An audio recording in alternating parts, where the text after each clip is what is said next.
Well, hello, students, and welcome back for the second time this week. This is a little odd because normally I post one video a week. I think we went a week where there was none or none, and then because you were doing the test, so I just gave you that week to do the test.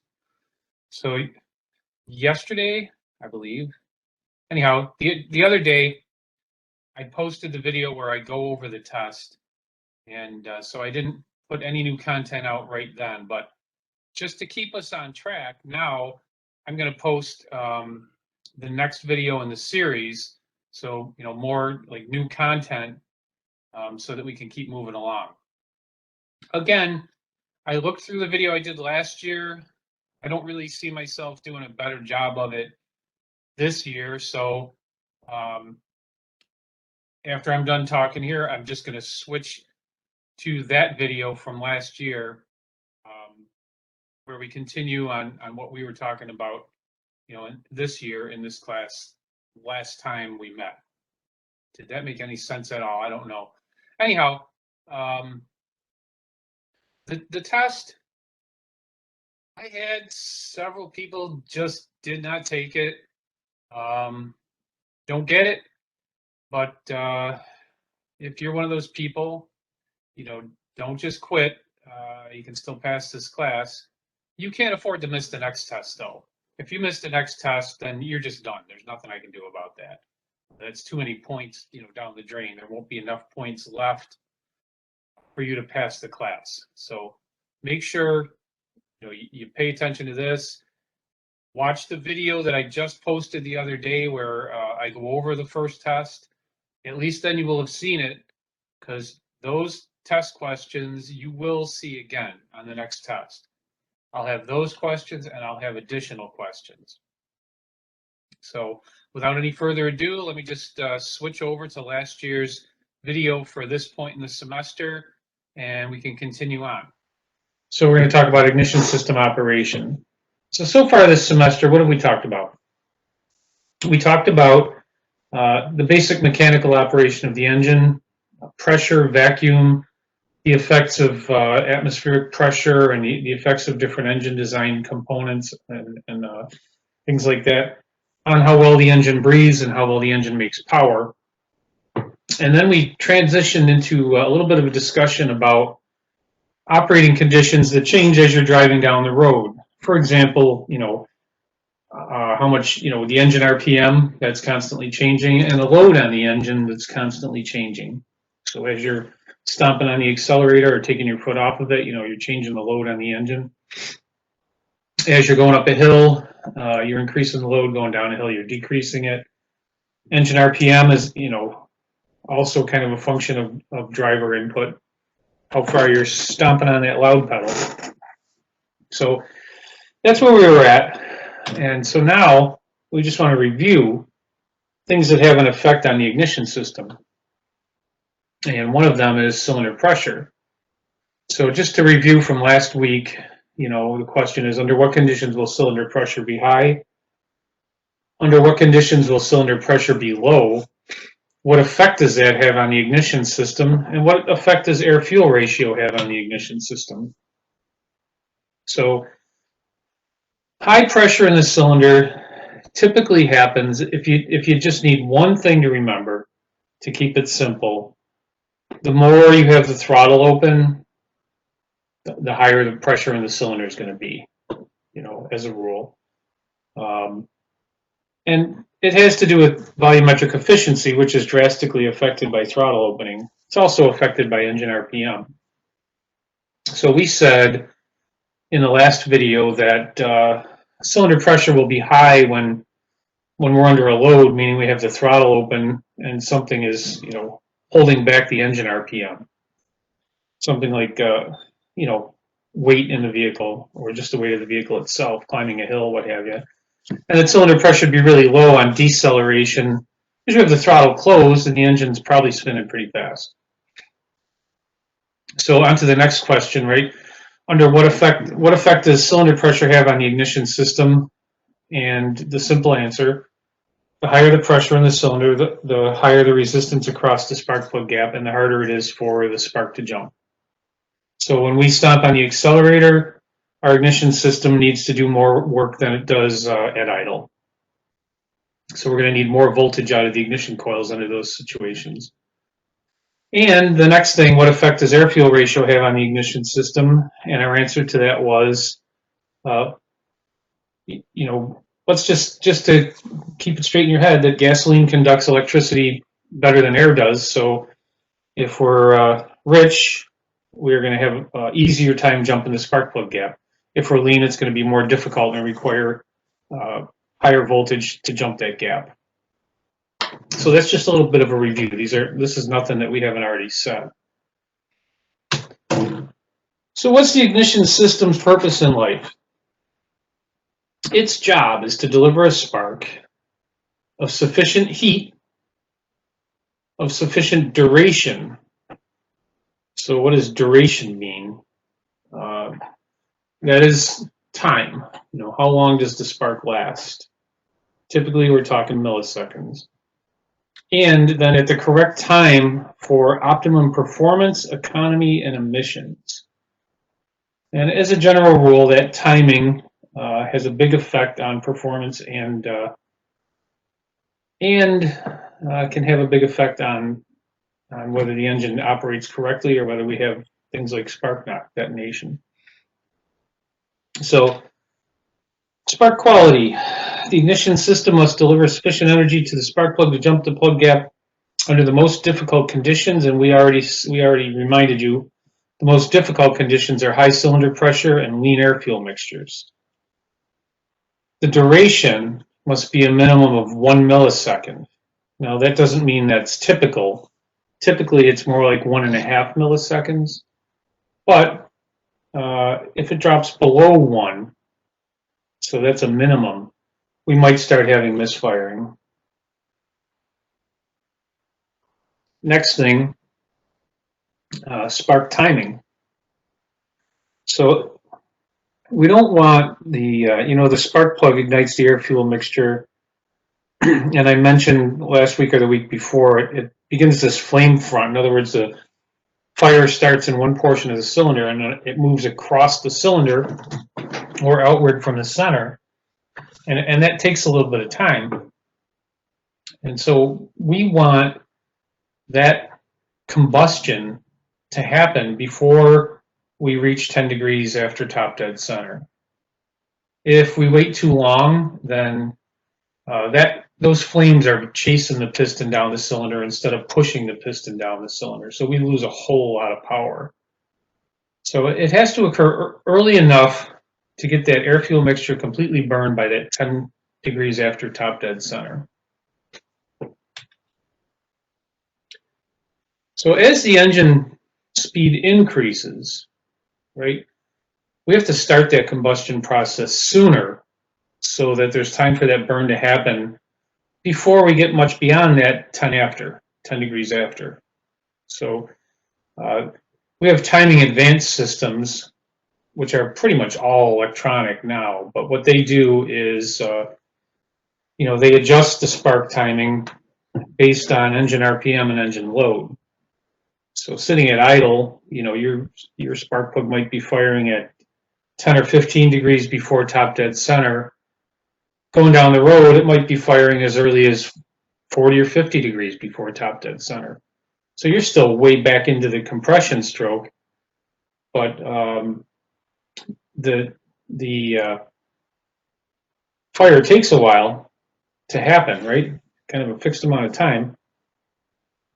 And that time is like 3 milliseconds. And so during that time, the engine is going to move from that 40 degrees before to some point later on. And the faster the engine's going, the sooner that's going to happen. So we have to start the spark more quickly. Let me put it another way. And I think I already did this. If you were a quarterback on a football team and you had a receiver running down the field and you throw the ball, you don't throw the ball to where the receiver is now. You have to throw the ball ahead so that it's at the point where the receiver is a few seconds later. you have to lead that receiver by throwing the ball ahead. Otherwise, if you throw the ball where the receiver is now, it's going to be too late. It's going to be behind him. So in an engine, that spark plug has to fire before we need the maximum pressure, because it takes time for that combustion process to happen. So we want it to hit that maximum pressure at about 10 degrees after top dead center. So as the engine speed changes and the load on the engine changes, we're going to have to adjust exactly when that spark plug fires. In the old days, they had something called a vacuum advance. Vacuum advance was hooked, an effective engine load, and would advance the timing as you stepped on the accelerator. And then it had a centrifugal advance that used centrifugal force to advance the timing as engine RPM increased. And so the total advance would be a combination of both. Now, it's really a lot simpler. The computer, powertrain control module, has all the information it needs. It has throttle position. It knows how far you got your foot into the gas. It has engine RPM. It knows what gear the engine's in. It knows if it's warm or cold. So it has a really good idea of the load and the RPM on the engine. And so it can calculate exactly when to fire the spark plugs and then fire them when it needs to. So at idle, that's going to be, not too far before top dead center, but then driving down the road, it could be quite a bit before top dead center. All right, enough about that. So now let's talk about what the ignition system is made up of, the parts it's made up of. So every ignition system has a primary circuit and a secondary circuit, and they come together in the ignition coil. So the primary circuit is the low voltage, battery voltage half of the ignition system. And the secondary circuit is the high voltage, spark plug voltage half of the ignition system. The job of the ignition coil is to take that low voltage, battery voltage, 12, 14 volts, and increase it up to the necessary voltage for a spark, which can be as low as 8,000 volts, but it can be up near 100,000 volts, depending on conditions in the engine. So primary circuit low voltage, secondary circuit high voltage. What turns the low voltage into high voltage? The ignition coil. So in the primary circuit, we have battery. Obviously, we need that battery voltage. The ignition switch, which nowadays really the power to the ignition system probably comes through an engine fuse or an engine relay or an ignition relay or something like that. But it's some sort of switching device that can supply battery power to our coil. Then there's, of course, wiring. Inside the coil, there are the primary windings. So primary windings are the low voltage windings. There's some sort of triggering device, something essentially that tells, well, they're not human, so they don't talk, but something that signals the spark plugs to fire, the coil to fire, really. And then the ground side switching device, that is what actually controls the current through the coil primary circuit.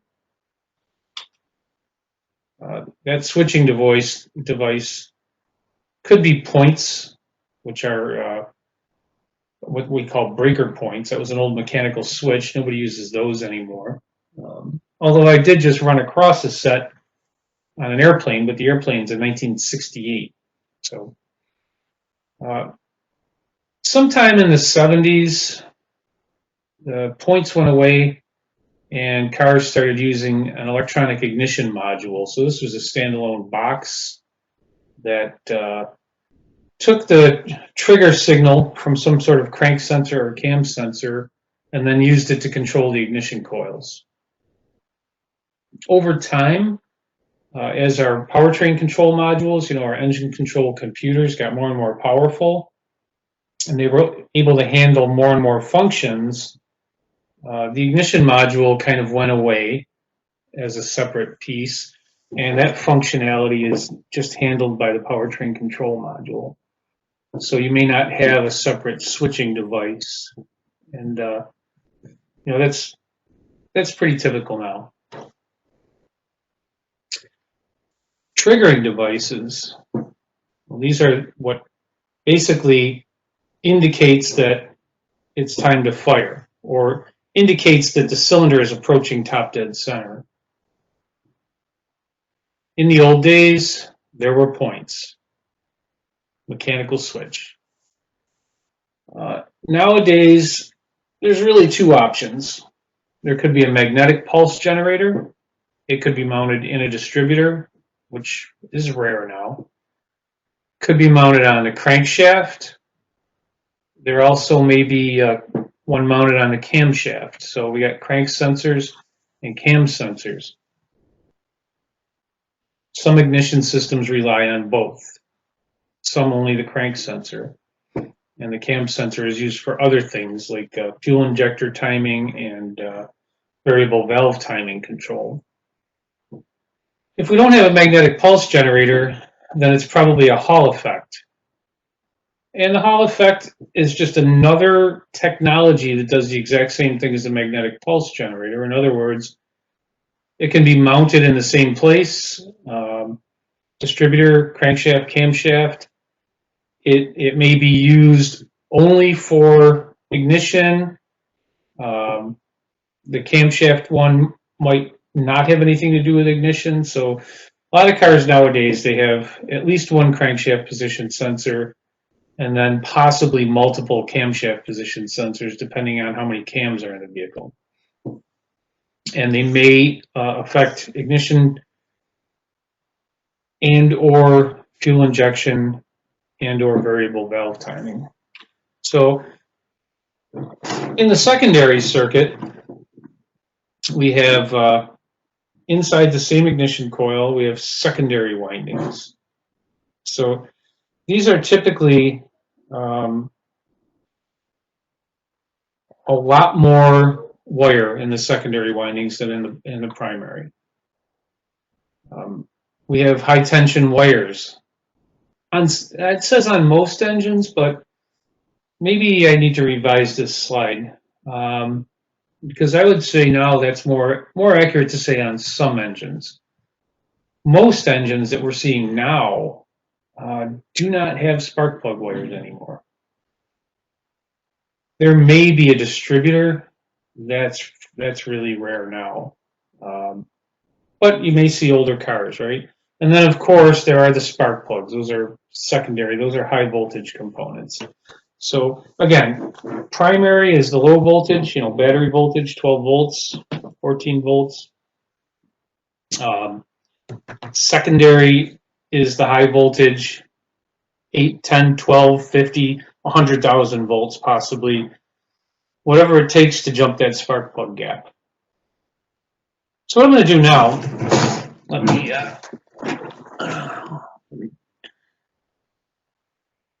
take a look here. Just talk to you for a second. Stop sharing this a minute.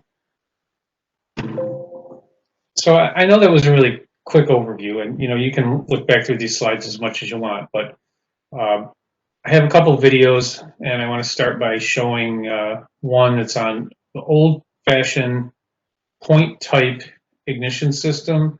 It's kind of ridiculous because you're never going to see that again. Well, I take that back. You're not going to see it on a modern automobile. You might see it on something else you're working on. But it kind of explains what happens in the ignition system. And here's the thing to understand. Even though points went away and got replaced with electronic modules and then got replaced by the powertrain control module, the system still has to do the same thing. It has to control the current through the primary windings of the ignition coil, turn it on and turn it off. And that typically happens on the ground side of the circuit. So you know from your electrical class, right? If you have a light circuit and you connect power to it, it doesn't light until you also connect a ground. If you have an ignition coil, when you turn the key on a car, there may be battery voltage supplied to that ignition coil, but no current flows through it until something creates a ground. The thing that creates a ground is the either the points, used to, right, or an electronic ignition module, or a powertrain control module or engine control module. So let's look at that video. I'm going to shut me off here a second. We'll go back to our blackboard. Give me a minute. So blackboard. Down in module 2, right? And we have this early ignition system operation. Sorry about the ads. Frank's Red Hot. I put that on everything. Like pizza. Your coworker's lunch. Whatever this is. Astronaut food. And astronauts? Everything. Yum. It's the perfect blend of flavor and heat. I put that on everything. I put that on everything. Okay then.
trying to stop this here. There we go. Okay.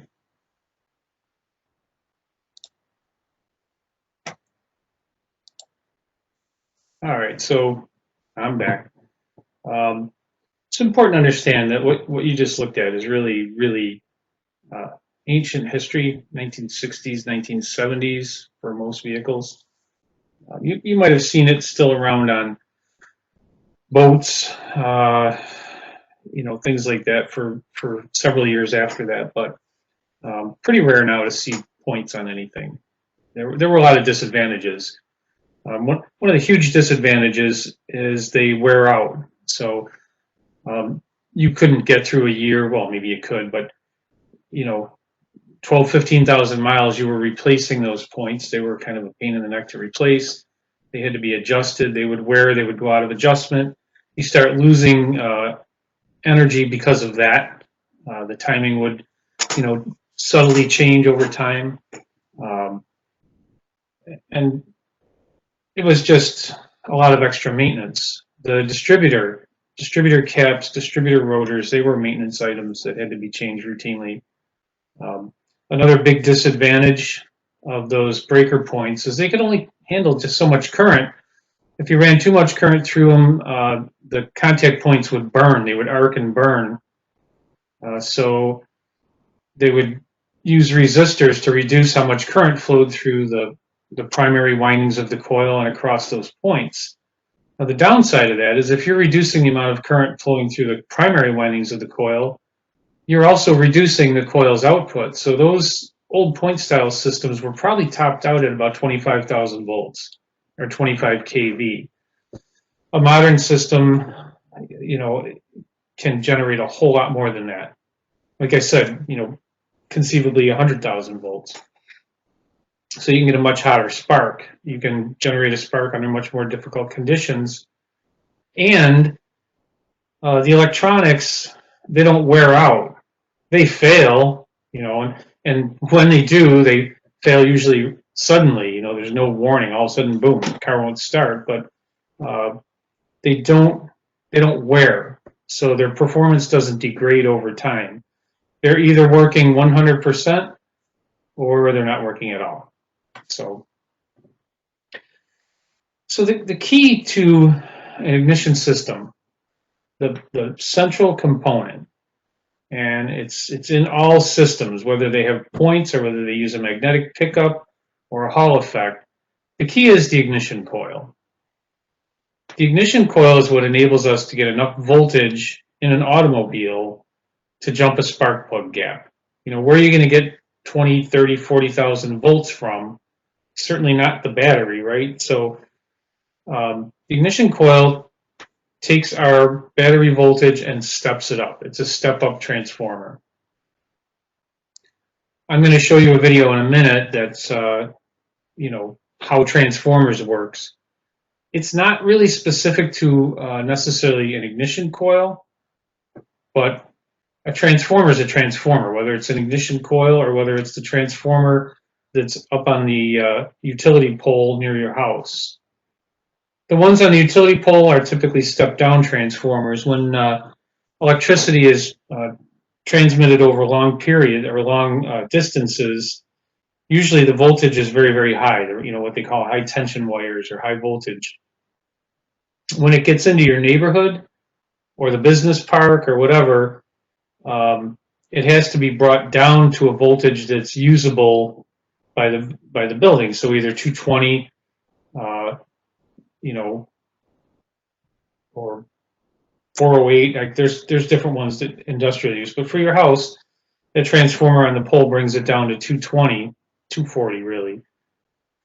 And then in your circuit breaker box, that's split into two phases so that each one is about 119 or so every time I measure it.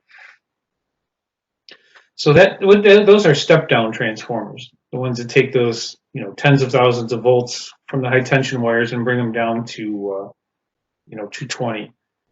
An ignition coil is a step-up transformer, so it can take the battery voltage and step it up to tens of thousands. So Here, let me stop making you look at me and go back to, no, there we are.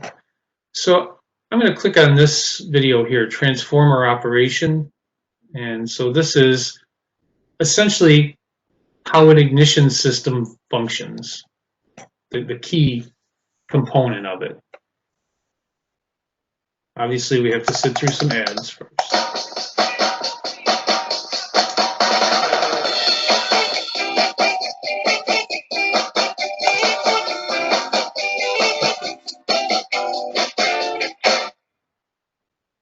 A transformer is used to increase or decrease the voltage of an electrical supply. It's essential for transmitting electricity from a power station to your home, but it's also essential for using your mobile charger to adapt 230-volt electricity from your main supply to the 5 volts needed to charge your mobile phone. In this video, I'm going to be looking at two aspects of transformers. First of all, explaining how they work, and secondly, showing you how to use the transformer equation. Physically, this is all the transformer is. On one side, you have a primary coil, that's wire that comes in, wrapped around, and comes back out again. And on the other side, you have the secondary coil coming in, wrapped around, and back out. On the primary coil, you would attach your supply of power, whether that's the power station or your main supply. And on the secondary coil, you'd attach whatever your load is. So that could be a mobile phone, or it could be something much bigger, some lights, or an entire building perhaps. In between, we have an iron core here. Now, what's really important to remember is that there is absolutely no current flowing through this iron core. The electricity is kept within the coils, and nothing flows between them. Firstly, let's think back to when you studied electromagnets. If you run a current through a wire, through any wire, it sets up a very weak magnetic field around the outside of that wire. Now, if you wind that... So just to jump in and interrupt here, that's the reason we can use things like inductive ammeters, where a clamp just goes around the wire. It's picking up on the magnetic field generated by the electricity flowing through that wire. And so the more current flow through the wire, the stronger the magnetic field is. And an ammeter, an inductive ammeter, can pick that up without actually touching the wire. That wire up into a coil. But what that will do is it will squash together all of those magnetic field lines to create something like this. This becomes a magnet with a north pole here and a south pole here. To create an even better electromagnet, we just need to put an iron nail through the middle of that coil, and it will become a much stronger electromagnet. This is almost exactly how the primary side of a transformer works. The current in the primary coil flows around here. That makes the iron core into an electromagnet. Now, there's just one difference. Instead of using direct current that would flow continuously through our primary coil here, in a transformer, you always have to use alternating current. The difference being that in alternating current, the electric current shuffles backwards and forwards 50 times every second. All right, let me just jump in here. So,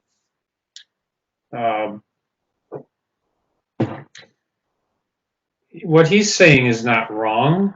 He's saying that. Well, first of all, you can tell that this is not in the U.S. I think.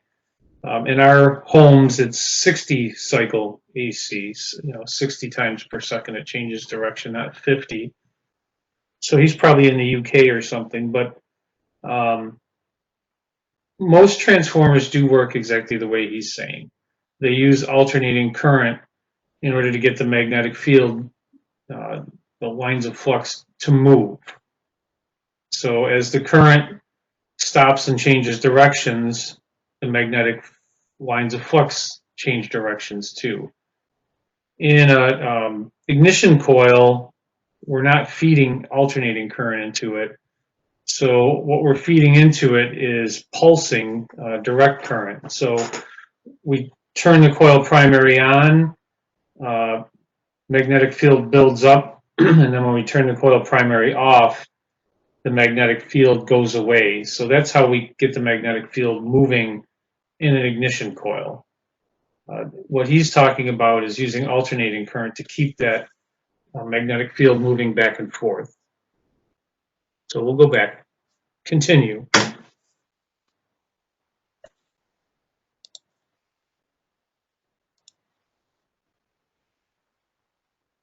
Transformers are composed of an iron core ring. Oh, come on. Transformers are composed of an iron... I don't know what happened there.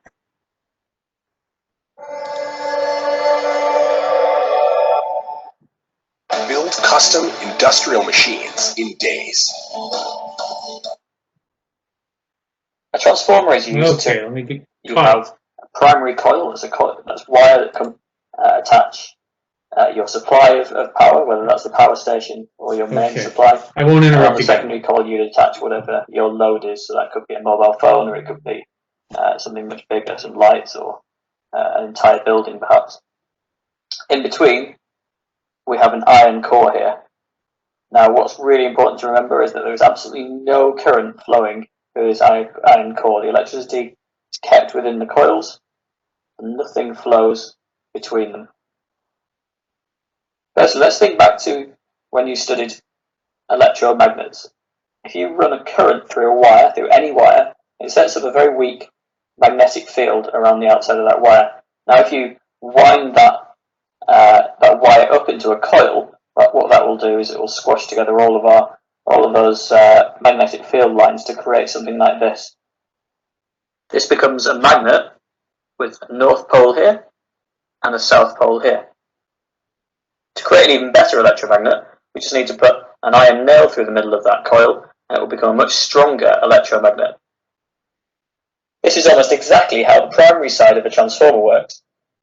The current in the primary coil flows around here. That makes the iron core into an electromagnet. Now there's just one difference. Instead of using direct current that would flow continuously through our primary coil here, in a transformer you always have to use alternating current.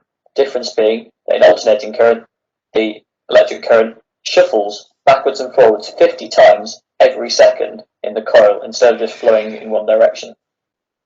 Now this is really important because instead of creating an electromagnet with a north up here and a south up here, instead the north and south will switch around 50 times every second. So what was north will become south up here and north down here, and vice versa.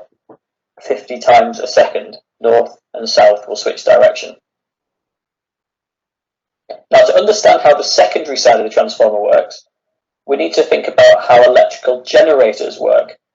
When you move a coil of wire in a magnetic field, you will induce electricity in that coil of wire. That's how a generator works. Now, the clever bit about transformers is, even though there's nothing physically moving, the core and the coils are completely stationary, the magnetic field that is in this core, or around this core, is switching direction 50 times every second. So as far as the secondary coil here is concerned, it is seeing a moving magnetic field, and so an electrical voltage will be induced in the secondary coil. The more wires we wind around this secondary coil, the bigger that induced voltage is going to be. That's where our transformer equation comes in, and we'll come to that in a moment, but you can see here the primary coil has fewer windings than the secondary coil. This means that the voltage will be increased by this transformer. Time for a quick summary then.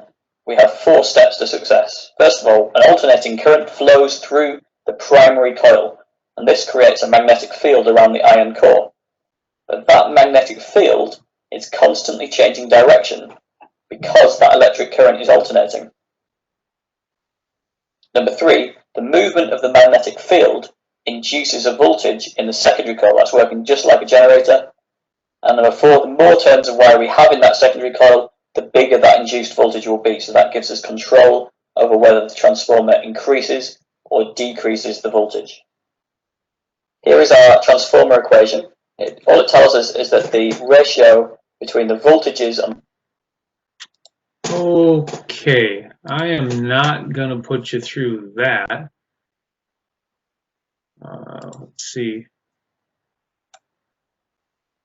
Let's go to this slide here.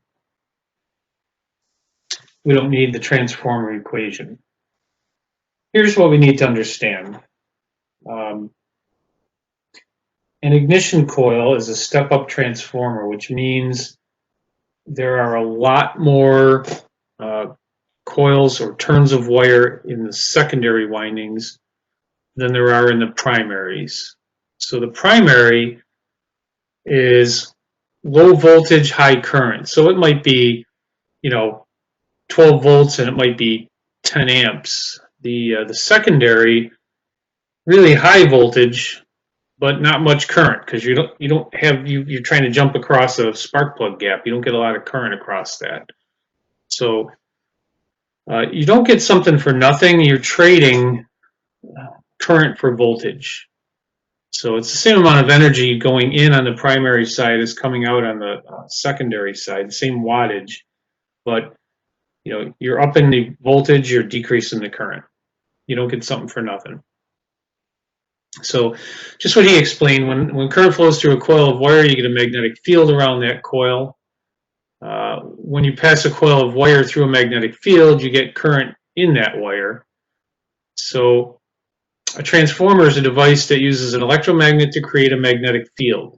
The current in the electromagnet is turned on and off to produce a moving magnetic field. So the video showed using alternating current in the primary to make the magnetic field move back and forth. An automotive ignition system uses direct current, so the current never turns around and flows backwards, but the coil outputs its high voltage when the primary current is shut off. So going back to that early ignition system that had breaker points, like a mechanical switch. Switch closes, current starts flowing through the coil primary. That becomes an electromagnet, and over a short period of time, that magnetic field builds up and it hits full strength. Full strength we call coil saturation. And then it sits there with that full strength magnetic field until the switch opens. And when the primary current stops flowing and the magnetic field collapses rapidly across the secondary windings, that's what generates the high voltage in the secondary windings, and that's what goes to the spark plug. So let's see. Ground side switching device closes, allowing current to flow through the coil primary windings. Magnetic field builds around coil until saturation is reached. The amount of time the coil is switched on is known as dwell. We don't worry about that too much anymore. That's controlled by the computer. On a signal from the triggering device, the ground side switching device opens the circuit, interrupting the current flow to the coil primary. That causes the magnetic field to collapse inward, right where the secondary windings are, and that induces a high voltage in the windings. So there's no actual connection between the primary and secondary windings. They don't touch each other. The primary creates a magnet using electricity, and the secondary creates electricity using a magnet. You're just changing energy from electrical to magnetic, and then magnetic back to electrical. You're trading current, but you're gaining voltage. So we have just one more, there's another video on transformer operation, so let me, I'm going to actually close this PowerPoint. We don't need that anymore because this video is getting long now. And let's look at this one. Let's go through an ad, I guess. Jake from State Farm.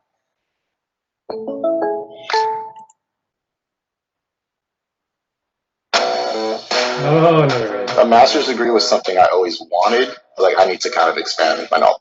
Okay. Transformers work. Now this follows on from our series on electrical engineering. Let me back up here. There we go.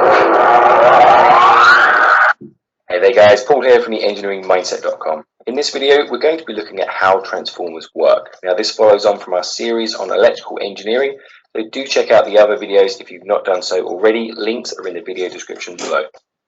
Coming up, we'll be looking at how to create a magnetic field with electricity, why only an alternating current can be used in transformers, how a basic transformer works, then we'll look at step up and step down transformers, and finally we'll finish on three-phase transformers.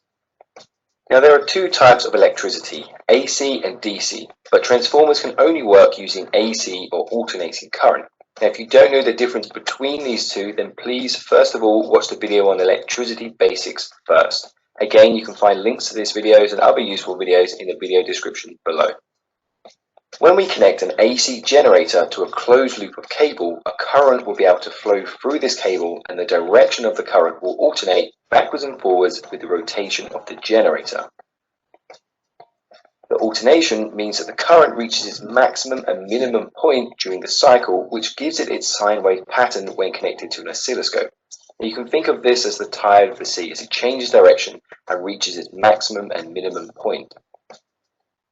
As the current flows through the cable, it will emit a magnetic field. If we pass DC current through the cable, the magnetic field will remain constant. But if we pass AC current through the cable, then the magnetic field will increase and decrease in strength and changes polarity as the current changes direction. If we place multiple cables together and pass current through them, then the magnetic fields will combine to create a stronger magnetic field. If we then wrap the cable into a coil, the magnetic field will become even stronger.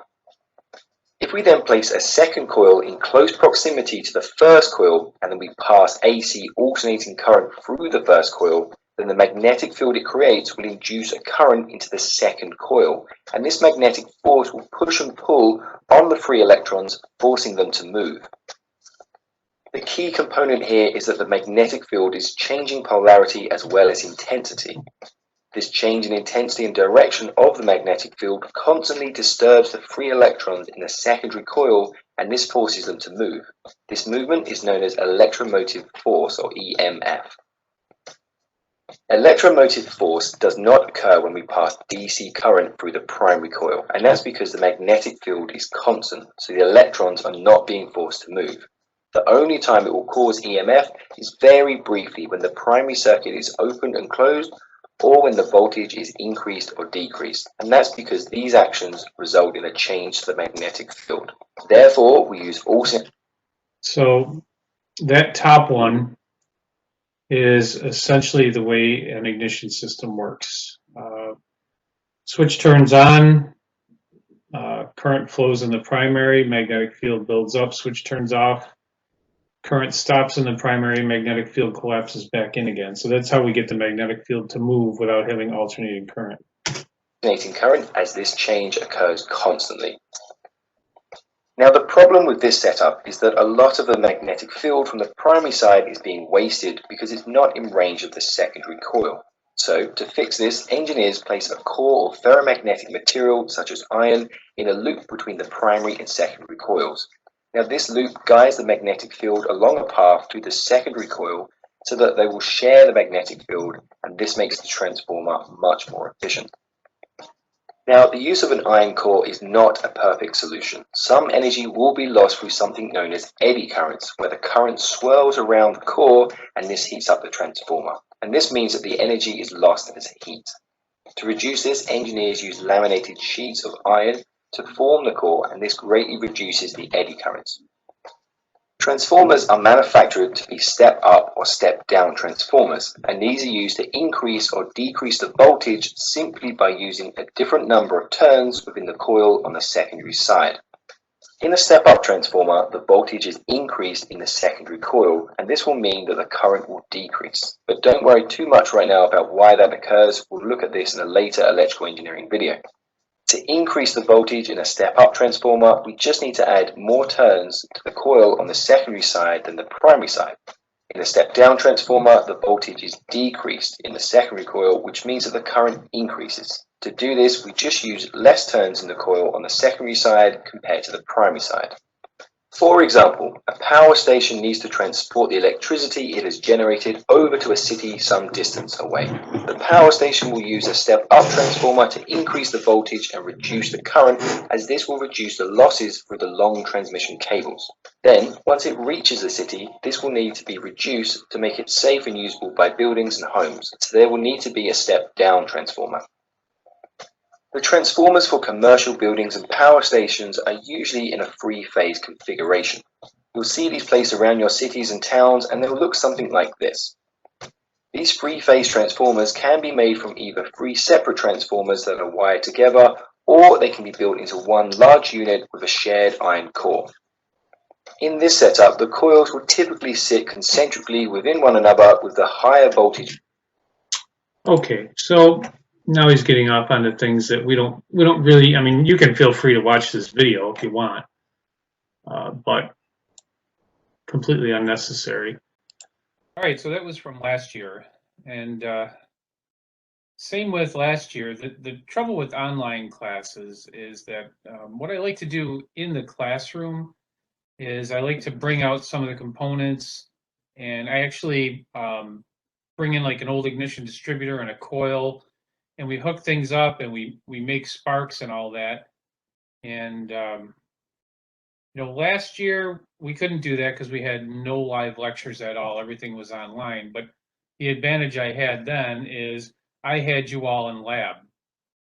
Now this year I don't have any of you in lab. You're taking lab with somebody else. So I don't have any way of getting this stuff in front of you, letting you get your hands on it or anything like that. So maybe when we do have a meeting, which I guess we'll schedule that pretty soon.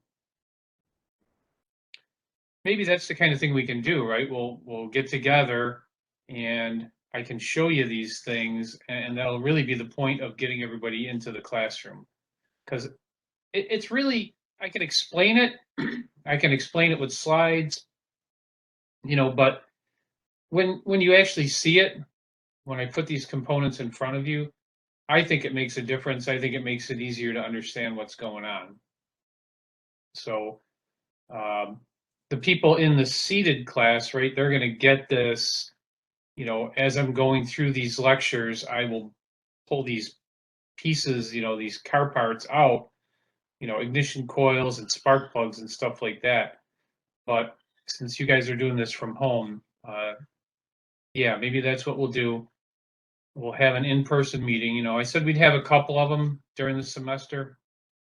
So we'll have one soon. Let me think about it. I don't know if I want to do it next Monday or if I want to wait one more week. Let me think about that. And I'll definitely, email you that and let you know so that, everyone knows it's time to show up. All right. So until either next Monday live or until next week when I put the video out, watch these. If you have any questions, definitely email me and ask. I can't know that someone's not understanding things if nobody says anything to me. So if you're not getting it, tell me, and I will try to change that. All right. See you next week.